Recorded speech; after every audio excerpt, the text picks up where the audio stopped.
말씀 제목이 뭡니까? 시작. 청함받은 것, 택함 입음은 다릅니다. 네, 제목을 보면 대충 어떤 내용인지 감이 오실 것입니다. 오늘 말씀의 전체 배경은요, 마태복음 22장 1절에서 14절까지의 말씀인데요. 하나님의 나라, 천국을 비유하시면서 예수님께서는 혼인잔치에 대한 말씀하셨습니다. 하나님 나라에 대한 초청과 그에 대한 사랑의 반응을 중심으로 비유의 내용이 전개가 되고 있는 것이죠. 이 비유는요, 하나님의 은혜가 모든 이에게 열려 있음을 강조하시면서 또한 그 은혜를 받아들이고 합당한 준비를 한 자들만이 결국 하나님의 나라에 들어간다는 분명하고도 확실한 교훈을 우리에게 말해주고 있습니다. 오늘 말씀을 통해서 하나님 나라에 합당한 자들로 예비되는 은혜가 있으시기를 예수님의 이름으로 축원합니다. 오늘 본문 처음에 보면 천국 비유가 나오는데요. 이 천국 비유는 어떤 비유냐면 간단히 설명드리면 자기 아들을 위하여 혼인잔치를 베푼 어떤 임금과 같다라고 예수님께서 언급을 하셨어요. 자, 아버지가 임금이면 아들은 누굽니까? 세자죠, 세자. 요즘으로 치면 왕자죠. 왕자입니다. 그런데 처음에 왕의 잔치에 초청받은 사람들이면 아무나 초청했겠어요? 뭔가 고관들이나 뭔가 지위가 있는 사람들 초청하지 않았겠습니까? 그런데 종을 보내서 청한 사람들을 혼인잔치에 오라고 했는데 그들이 와요, 안 와요? 오기를 즐겨하지 않습니다. 이유는 나오지 않습니다.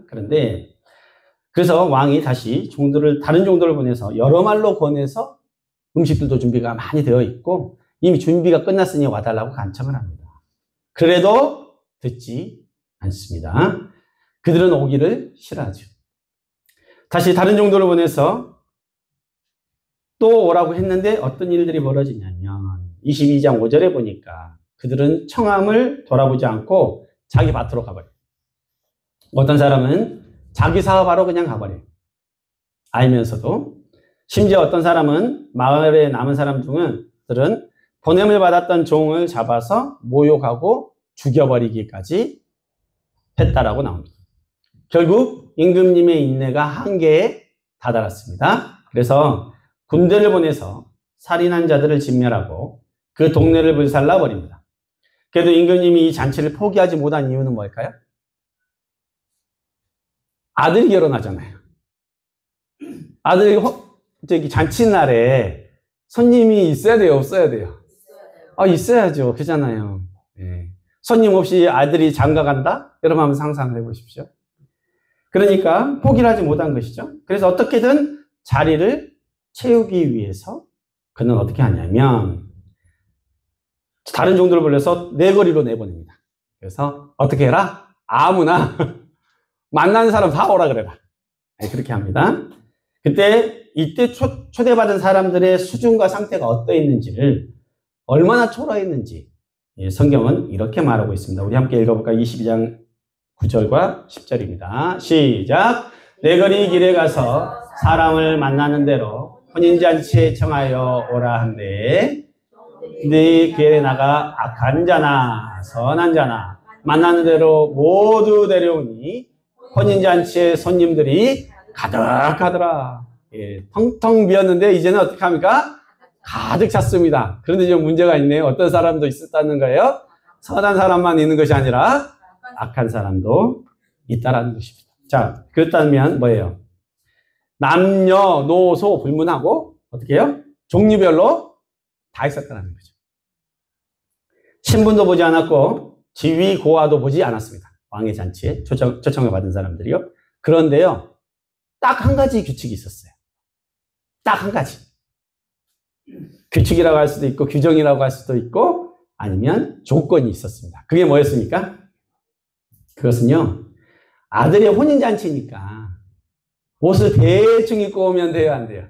안 돼요. 여러분 결혼식 갈 때 대충 입고 가십니까? 정장 예쁘게 입고 가시죠? 그래서 이 임금도 다 요청한 거예요. 딴 거 말고 예복만 입어달라. 왜냐하면 그래도 격을 갖춰야 되지 않겠습니까? 그러니까 딴 거 하지 말고 예복은 좀 입어달라. 이렇게 얘기를 했습니다. 그리고 스스로 예복을 준비하라고 하지 않아요.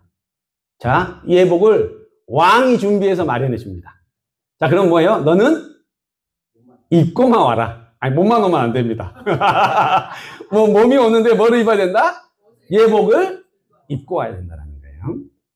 예를 들어, 근데 이제, 어떤 일이 있냐면, 마태복음 22장 11절에 보면 한 사건이 나타납니다. 어떤 사건이 나타납니까? 시작. 임금이 손님들을 보러 들어올세. 거기서 예복을 입지 않은 한 사람을, 결혼식장에 예복을 안 입고 들어온 사람이 있었다라는 거예요. 그러니까 왕이 이에 묻습니다. 뭐라고 묻습니까? 이르되 친구여, 어찌하여 예복을 입지 않고 여기 들어왔느냐? 이렇게 물어봐요. 그러니까 그가 뭐라 그래요? 아무 말도 못했다. 그 말은 뭐예요? 할 말이 없다. 왜 할 말이 없었을까요? 옷도 누가 준비해줬어요? 왕이 이미 다 준비해서 줬거든요. 입기만 하면 됐었어요. 만약에 왕이 자, 예복은 알아서 준비해서 입고 오십시오 그랬으면 어땠을까요? 아이고, 제가 예복을 살 돈이 없습니다. 아이고, 요즘에 내가 옛날에 맞췄던 예복이 뚱뚱해져 갖고 옷이 안 맞습니다. 아니, 이번에 참 옷을 빨았는데 아직 세탁이 안 됐습니다. 얘기할 수 있어요, 없어요? 그런데 그게 아니죠. 예복을 누가 줬어요? 왕이 줬잖아요. 딱 맞춰가지고. 입기만 하면 된 거예요. 그러니까 유구무원한 거예요. 할 말이 없어요. 입이 10개라도 할 말이 다 핑계란 거예요. 이때 아주 왕이 중요하고 엄한 명령을 내립니다. 뭐라고 합니까? 그의 손발을 묶어서 바깥 어두운 데 던지라. 거기서 슬피 울며 이를 갈게 되리라고 말합니다. 왜냐하면 그 어긴 것 하나가 엄청 큰 것이라는 거예요. 임금의 혼인잔치 초청 조건은 뭐예요? 딱 한 가지였다는 거예요. 아들의 혼인잔치에 올 수 있게 해주되 예복만 입어라. 예복만 입어라. 그런데 그 명령을 순종하지 않고 혼인잔치에 오는 사람은 자격이 안 될 뿐만 아니라 바깥 어두운 데로 쫓겨나게 될 것이라고 말씀하셨습니다. 이 비유를 통해서 예수님께서 결론적으로 하신 말씀이 뭡니까? 우리 오늘 본문이었습니다. 다시 한번 읽겠습니다. 시작. 청함을 받은 자는 많되 택함을 입은 자는 적으니라. 오늘 우리가 이 비유를 통해서 생각해 보아야 할 것이 여러 가지가 있겠지만 오늘 저는 두 가지만 함께 보도록 하겠습니다. 먼저 첫 번째 메시지는 뭐냐? 우리가 오해하지 말아야 되는데요. 지금 이 예수님의 천국 비유는요. 천국은 혼인잔치와 같다고 하신 게 아니에요. 여러분 오해하시면 안 돼요. 뭐요? 천국은 뭐라 그랬어요? 아들을 혼인시키는 어떤 임금과 같다고 한 거예요. 이해가 되시죠? 우리는 보통 천국 잔치에만 집중을 하는데 그게 아니에요. 천국은 어떻다? 혼인시키려는 임금과 같다라는 거예요. 자, 그러면은 포인트가 지금 어디로 이동해 가는 거예요? 혼인잔치에서 잔치를 배설한 왕에게로 지금 우리가 시선이 옮겨가야 돼요. 이해되시죠? 우리는 지금까지 잘못 생각하고 있었던 것들이 많았다는 거예요. 자, 2절에 보면 나오잖아요. 천국은 마치 자기 아들을 위하여 혼인잔치를 베푼 어떤 임금과 같다 그랬어요. 혼인잔치와 같다고 하지 않았다는 것이죠. 자, 이 얘기는요. 임금의 마음이 어떠했는지, 왜 내거리까지 보내서 사람들을 다 데리고 올 수밖에 없었는지를 알아야 된다는 거예요. 그것이 천국과 연결이 된다는 거예요. 여러분, 왜 임금은 자격도 안 되는 사람들까지도 내거리까지 나가서 다 초청해 왔을까? 이 혼인잔치는 천국을 의미합니다. 우리의 왕이신 하나님 아버지께서는요, 그 어떤 한 사람도 구원에 초청해서 낙오되거나 놓치는 사람이 있기를 원치 않아요. 모든 사람을 다 초청하기를 원하시는 거예요. 디모데전서 2장 4절에 이런 말씀이 있습니다. 하나님은 모든 사람이 구원을 받으며 진리를 아는 데 이르기를 원하느니라. 몇 사람이? 아니죠. 모든 사람이. 성경은 그렇게 분명히 말합니다. 이것이 하나님 아버지의 우리를 향한 마음이라는 거예요. 그런데 우리는요, 구원받을 만한 사람들이 구원받을 것에 대해서는 인정해요. 너는 구원받을 만해. 그런데 어떤 마음이 있냐면 자기가 보기에 이 사람은 구원받아서 안 될 것 같은데, 이 사람은 좀 아닌 것 같은데 라고 생각하면요, 저 사람 구원 안 받았으면 좋겠어, 이런 생각을 할 수도 있어요. 그런데요, 하나님은요, 하나님의 마음은 이겁니다. 우리 같이 읽어볼까요? 에스겔서 18장 32절 시작. 주 여호와의 말씀입니다. 죽을 자가 죽는 것도 내가 기뻐하지 아니하노니 너희는 스스로 돌이키고 살찌니라. 잘렸습니다. 돌이키고 어떻게 해라? 살찌니라. 이게 누구 마음이라는 거예요? 하나님 아버지 마음. 마땅히 죽을 자도 어떻게 해야 된다? 회개하고 돌아오기로 원한다는 거예요. 이게 하나님 마음이라는 거예요. 마땅히 죽을 짓 한 사람도 나는 그 사람이 죽는 것도 기쁘지 않다. 도리어 스스로 돌이키고 회개하며 살기를 바라는데 이것이 바로 아버지의 마음이라는 것이죠. 처음에 초청했던 사람들은 왜 죽임을 당했는지 아십니까? 그들은요, 초청을 거부한 것뿐만 아니라 왕이 보낸 사신을 어떻게 해버렸어요? 죽여버렸잖아요. 죽여버렸잖아요. 이게 뭐냐면 전령을 죽인 거예요. 그건 뭐냐면 왕하고 전쟁하겠다는 거예요. 그 얘기는. 똑같은 겁니다. 그러니까 어떻게 해요? 그들은요, 죽임을 당할 수밖에 없었다는 것이죠. 심판으로 하나님께서 다스렸던 것이죠.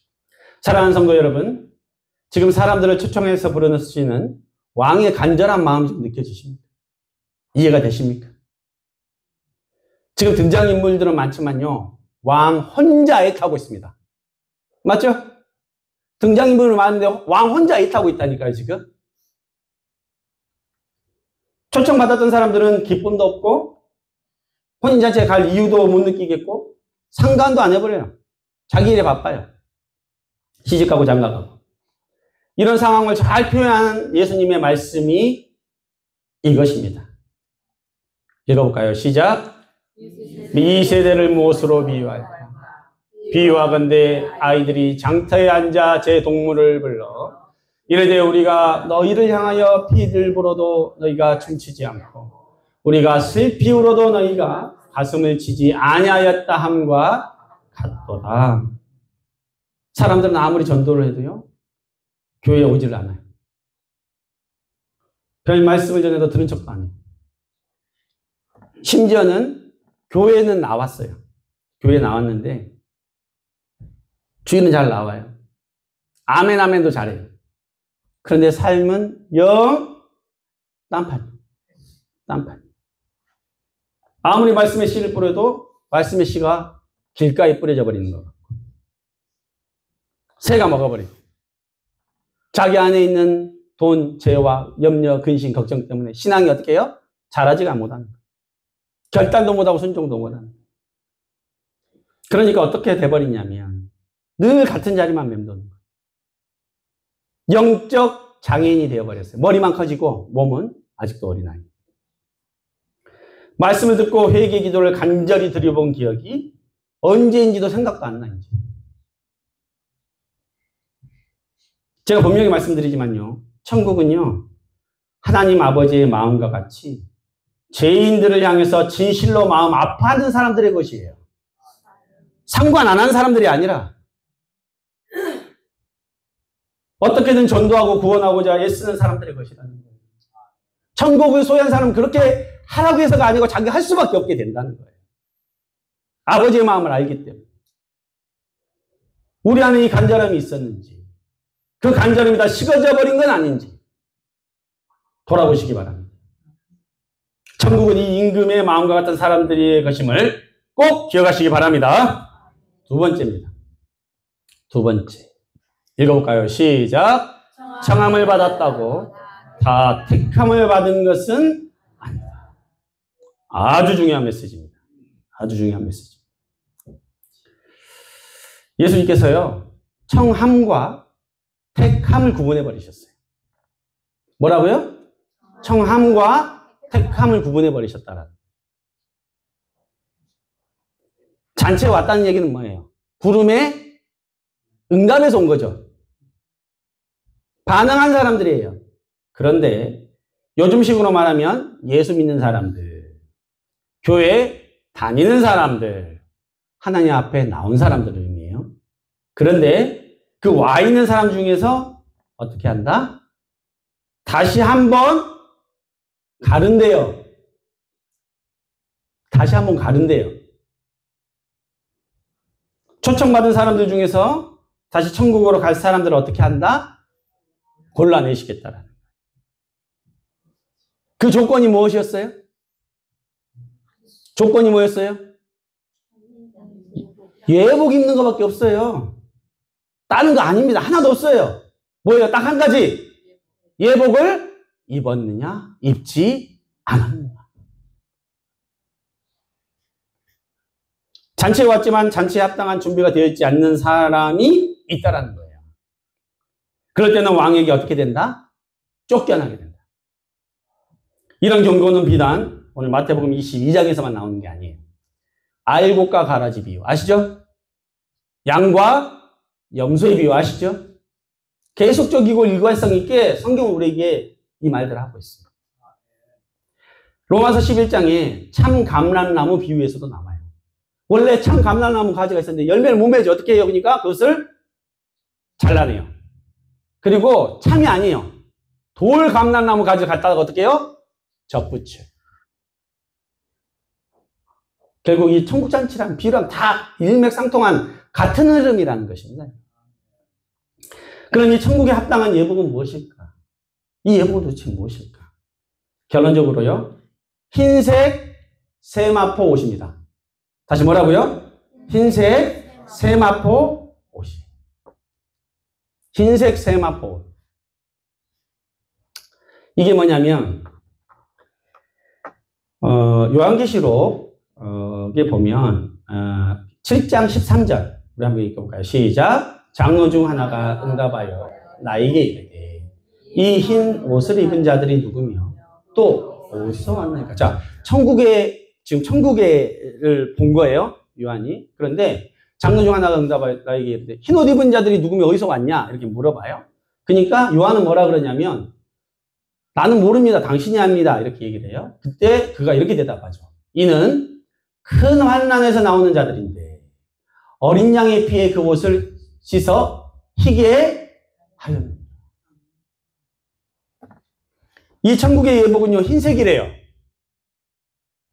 성결한 의로움을 나타냅니다. 계시록에서 이 옷은요, 어린 양의 피에 옷을 씻어서 희게 되었대요. 원래 피에 씻으면 빨갛게 돼야 되는데 어떻게 된다? 희게 된대요. 어린 양의 피는 희게 만든대요. 그리고 요한계시록 19장 14절에 보면 이런 말씀이 있습니다. 하늘에 있는 군대들이 희고 깨끗한 세마포 옷을 입고 백마를 타고 그를 따르니라. 다 흰색이에요. 흰 옷이에요. 세마포 옷이에요. 하늘에 세마포 옷은 주로 정결함, 의로움 그리고 성도들의 순결한 신앙을 의미하고 있죠. 그럼 천국에 들어올 수 있는 있도록 허락된 이 예복인 흰색 세마포 옷을 입은 자들은 구체적으로 어떤 사람들을 의미하는가? 성경이 너무나 분명하게 얘기했습니다. 여러분 이거 너무나 중요하니까 같이 읽어보도록 하겠습니다. 시작! 그에게 빛나고 깨끗한 세마포 옷을 입도록 허락하셨으니 이 세마포 옷은 성도들의 옳은 행실을 이루다. 자, 흰색 세마포 옷이 뭐랍니까? 성도들의 옳은 행실이라고 성경은 분명하게 기록하고 있습니다. 이 예복을 입은 자들은 그리스도의 제사함과 구속의 은혜를 입고 하나님의 말씀으로 변화되어 지금 이 땅에서 옳은 행실을 하고 사는 사람들이라는 거예요. 대충 교회에 나와서 그냥 천국 가겠지. 아니라는 거예요. 천만의 말씀. 천국 못 가. 가슴 아픈 일이지만, 가슴 아픈 말이지만 천국 못 간답니다. 이 혼인잔치에 등장하는 세마포 옷은 누가 입었을까요? 누가 입었을까요? 원래요, 제사장들이 입었어요, 제사장들. 제사장, 제사장이 거룩하지 못할 때 어떻게 됐어요? 바로 죽임을 당했습니다.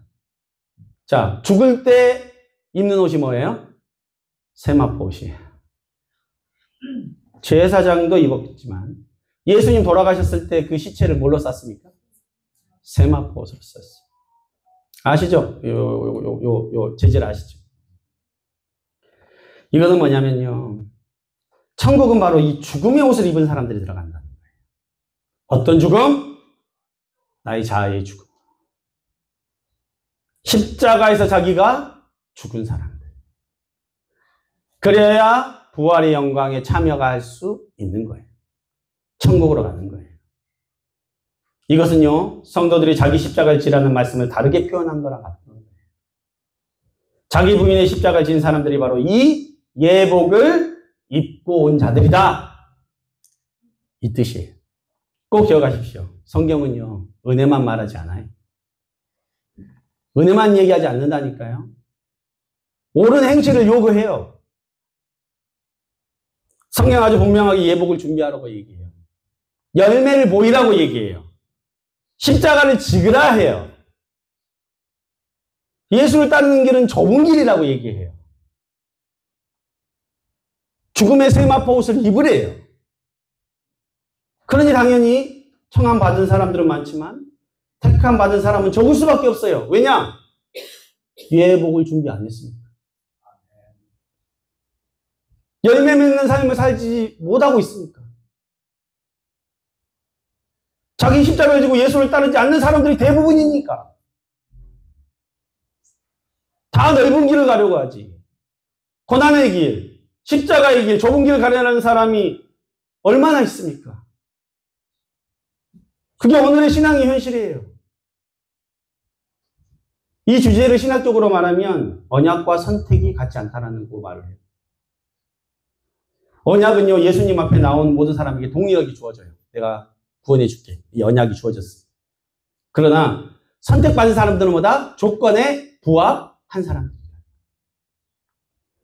하나님은 언약 관계로 우리를 보시기 때문에 무조건적으로 먼저 은혜를 베풀어 주세요.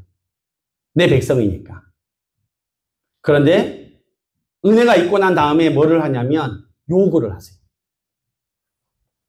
이거는 뭘로 보시면 아시겠지만 출애굽 시켜주시죠. 먼저.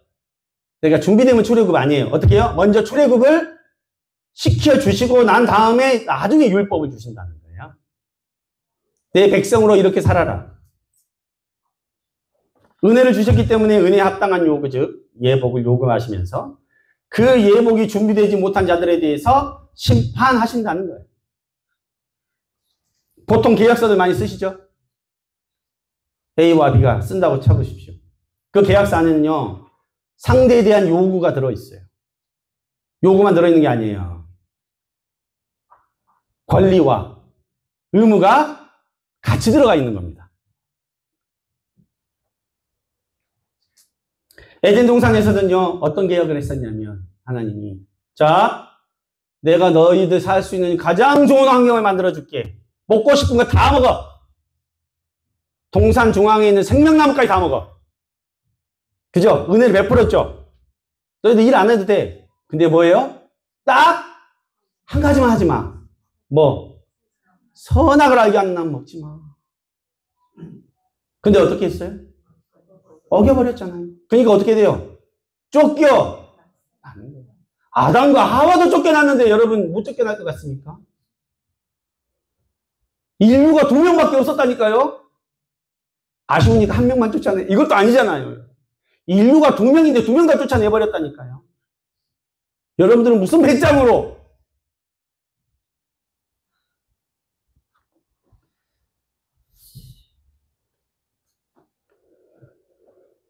예복을 입는 의무를 지키지 않는 자들에게는요, 나는 너를 모른다라고 얘기하실 수 있어요. 심지어 예수 이름으로 능력도 행하고 귀신도 제어했던 사람도요, 나는 모른다고 하신다는데. 나더러 주여 주여 하고 기도도 많이 했던 사람도 나는 모른다고 하는데. 왜? 예복을 안 입었습니다. 그래서요, 신앙은 능력이 아니에요. 그 사람의 능력이 신앙을 대변하는 게 아니에요. 기도 많이 하고 봉사 많이 한다고 신앙을 대변하는 게 아니라 그 사람이 얼마나 하나님 앞에 거룩하게 순종의 삶을 사느냐. 그것이 신앙을 대변해 주는 것입니다. 그래서 오직 의와 거룩함을 입은 새 사람으로 변화되는 것이 중요해요. 오늘 본문을 말로 풀이하면 천국 혼인잔치에 합당한 예복을 입는 자가 되어야 한다. 이거예요. 하나님은요, 당신의 백성에게 단 한 번도 네 마음대로 살아라. 네 마음대로 신앙생활해. 이렇게 이야기한 적 없다니까요. 레위기서에 보면요, 성도의 거룩을 지키기 위해서 어떻게 하냐면 제사를 꼼꼼하게 이렇게 드려라. 먹는 것도요, 이건 먹어도 되고 저건 먹으면 안 돼. 이렇게 정확하게 말씀하세요. 옷도 이건 입으면 안 되고 다 하나님께서 간섭하셨어요. 그런데 지금 신약시대라고 예수 그리스도를 통해서 구원의 예언이 성취되었다고 해서 하나님이 우리를 향한 그 마음이 달라졌을까요? 여전히 여러분들이 거룩하게 원하고 계세요. 그냥 은혜 시대니까 대충 예배 나와가지고 그냥 주일에 한 번씩 기도하고 그냥 회개합니다. 잘못했습니다. 그런다고 끝나는 게 아니라는 거예요. 수많은 사람들이 바울이 말한 이신칭의 복음을 오해하고 있어요. 당시에는 율법에 사로잡힌 유대인들이 행위로만 빠져 있으니까 은혜 복음을 얘기한 것이고, 은혜가 있으면 그 다음에는 뭐예요? 행위가 반드시 따라와야 되는 거예요. 율법의 행위, 올바른 행실로 그 믿음이 점검받아야 되는 거예요. 이것이 천국을 소망하는 우리가 입어야 할 예복이라는 것입니다. 하나님은요, 아브라함이 자신을 경외하는지 언제 하셨을까요? 언제 하셨을까요? 예? 하나님은 아브라함이 자기를 경외하는지 언제 하셨을 것 같아요? 미리 하셨을까요? 아니에요. 기다렸어요. 언제까지? 자기 아들을 눕혀놓고 칼을 들 때까지 기다리셨다니까요. 가지고 칼을 내려치려고 할 때 잡으신 거예요. 뭐라고? 스톱. 이제야 네가 나를 경외하는지 알겠다. 우리가 하나님을 경외하는 자들인지 아닌지 어떻게 할 수 있습니까? 그거는요, 여러분 교회 나온다고 하는 게 아니에요. 봉사한다고 하는 거 아니에요. 직분이 있다고 하는 거 아니에요. 여러분들이 하나님의 말씀을 실천할 때, 순종할 때, 신앙의 열매로 나타날 때, 성령의 9가지 열매, 그건 누구 열매예요? 성경에 그냥 써진 글이에요? 아니에요. 여러분들이 맺어야 되는 거예요. 성령 안에서. 그게 여러분들이 예복을 입고 사는 사람들이라는 증거가 되는 거예요. 그래서 여러분들이 난 믿음이 있습니다. 전 예수님 믿어요. 말로 해서 여러분들의 신앙이 증명되는 것이 아니라는 것입니다. 주일에 교회 나온다고 다 신앙이 증명되는 것이 아니라는 것입니다. 그래서 오늘 야고보 사도는요, 야고보는 너무너무 중요한 메시지를 우리에게 전합니다. 이게 너무 중요하니까 같이 한번 읽어볼게요. 야고보서 2장 21절 시작. 우리 조상 아브라함 그 아들 이삭을 제단에 바칠 때 행함으로써 의롭다 하심을 받은 것이 아니냐. 내가 보거니와 믿음이 그의 행함과 함께 일하고 행함으로 믿음이 온전하게 되었느니라. 이로보건대 사람이 행함으로 의롭다 하심을 받고 믿음으로만은 아니니라. 결론, 영혼 없는 몸이 죽은 것 같이 행함 없는 믿음은 죽은 것이니라. 행함 없는 믿음은 죽은 것이라. 결론을 맺겠습니다. 성경 신학적으로 쓰이는 말은 covenant, 언약이라는 단어가 있고요. 비슷한 말로 promise, 약속이라는 단어가 있습니다. 저는 영어를 잘하지는 못하지만 신학적인 의미로서는 이렇게 보통 표현을 하는데, 이 covenant는 언약인데요. 우리가 보면 테스트먼트라고 이제 올드 테스트먼트, 그건 뭐냐면 구약, 그것은 구언약, 영어로. 신약 성경을 뭐라 하냐면 뉴 테스트먼트, 이걸 뭐예요? 신약, 새 언약이라고. 한마디로 성경은 언약서라는 거예요. 프라미스가 아니에요. 무조건 복 줄게, 무조건 천국 들어올 수 있어. 네가 마음대로 살아도 나중에 예수 이름으로 그냥 구원의 이름만 부르면 돼. 이거 아니라니까요. 언약이에요. 상호 관계예요. 내가 지켜야 할 것이 있다라는 거예요. 그래서 지키지 않으면 어떻게 돼요? 언약은 깨어지게 된다. 그래서 청함받은 자들 중에서 언약을 지킨 자들만이 택함을 입는 것이라는 거예요. 청함받은 자는 많지만 택함 입은 자는 적다고 분명히 말씀하셨어요. 오늘 말씀의 두 가지 사실. 혼인잔치를 준비하는 아버지의 간절한 마음이 내 안에 있는지 점검하시기 바랍니다. 두 번째, 천국에 합당한 그리스도의 예복을 입고 믿음의 행실로 변화되는 신앙들이 되시기 바랍니다. 영혼 없는 몸이 죽은 것 같이 행함 없는 믿음은 죽은 것이냐. 믿음이 죽었다는 것은 내가 믿음이 없다는 뜻임을 자각하시기 바랍니다. 사랑하는 성도 여러분, 주일 오늘 하루 교회 출석하는 것이 중요한 게 아닌 것을, 그것보다 더 중요한 것이 있다는 것을 여러분들 꼭 기억하시고, 삶의 작은 일상에서부터 하나님의 말씀에 순종하고 그리스도의 의로 옷 입는 모든 주의 권속들이 되셔야 천국에 갈 수 있다는 것 여러분 꼭 기억하시기 바랍니다. 언제든지 나도 교만해질 수 있고 신앙에서 떨어져 나갈 수 있다는 사실을 두려워하며 믿음의 경주를 한 걸음 한 걸음씩 해나가시기 바랍니다. 아브라함처럼 진실로 하나님을 경외하는 주의 권속들이 되시기를 예수님의 이름으로 축원합니다. 이 시간 함께 받은 말씀 가지고 믿음의 결단 시간 가졌으면 좋겠습니다. 잠깐 반주 좀 해주시고요. 주님, 내가 천국에 합당한 예복